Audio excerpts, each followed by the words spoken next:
Autre conséquence plus méconnue de cette crise sanitaire, dans le sport, le nombre de contrôles antidopage a baissé. Alors pour mieux contrôler les sportifs de haut niveau, de nouveaux dispositifs très modernes ont été mis en place, notamment des applications sur smartphone. Beaucoup de sportifs l'ont installé et se plient au contrôle. C'est le cas du pentathlète français Valentin Prade. Reportage Frédéric Pilard. C'est le sport des touches-à-tout. Des endurants curieux. Escrime, course, natation, équitation et tir au pistolet.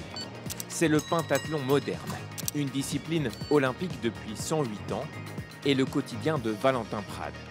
À peu près 6-7 heures par jour, plus la préparation physique générale qui est quotidienne. Donc ça fait des semaines à peu près à 30-35 heures et on dort bien le soir.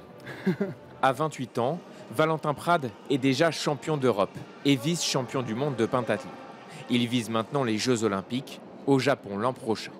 L'objectif depuis Rio, je fais 4e, c'est vraiment aller chercher la médaille olympique à Tokyo. Ça fait 4 ans que je m'entraîne pour ça. Pour lui, l'effort et la souffrance font partie du métier. Mais dans le pentathlon comme ailleurs, certains trichent. 2 athlètes russes, adversaires de Valentin Prade, ont ainsi été exclus pour dopage juste avant les derniers Jeux Olympiques. Je me suis battu contre des sportifs qui étaient dopés. Et voilà, ça fait toujours quelque chose de se dire qu'on a fait 4e derrière un mec qui était 3e et qui était dopé. Ça énerve, parce qu'on se dit que récupérer une médaille par la poste, c'est pas pareil que l'avoir sur le podium. Comme Valentin Prade, les athlètes de très haut niveau du monde entier peuvent être contrôlés à tout moment. Ils ont l'obligation de se localiser 1 heure chaque jour de l'année sur l'application mobile Adams. Moi, personnellement, je suis chez moi tous les jours à 6h du mat parce que ça arrive souvent que je sois chez moi à 6h du matin. Et ensuite, je vais simplement modifier quand je sais que je pars en stage ou que je vais faire une compétition d'escrime. Je vais sur mon application, je modifie, je mets l'adresse de l'hôtel. Donc c'est assez pratique. Et même si je sais que j'ai un contretemps, par exemple, je peux modifier l'heure jusqu'à 1 minute avant le début du contrôle. Car en cas de non-présentation à 3 reprises dans la même année, l'athlète peut être suspendu 1 an.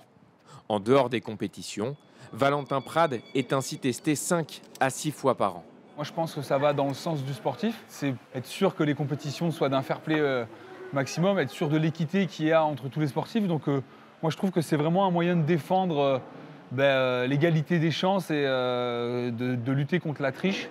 D'autres applications permettent de reconnaître les produits interdits. L'Agence mondiale antidopage compte beaucoup sur ces nouveaux outils, car avec les mesures sanitaires mondiales, le nombre de contrôles a fortement baissé ces derniers mois.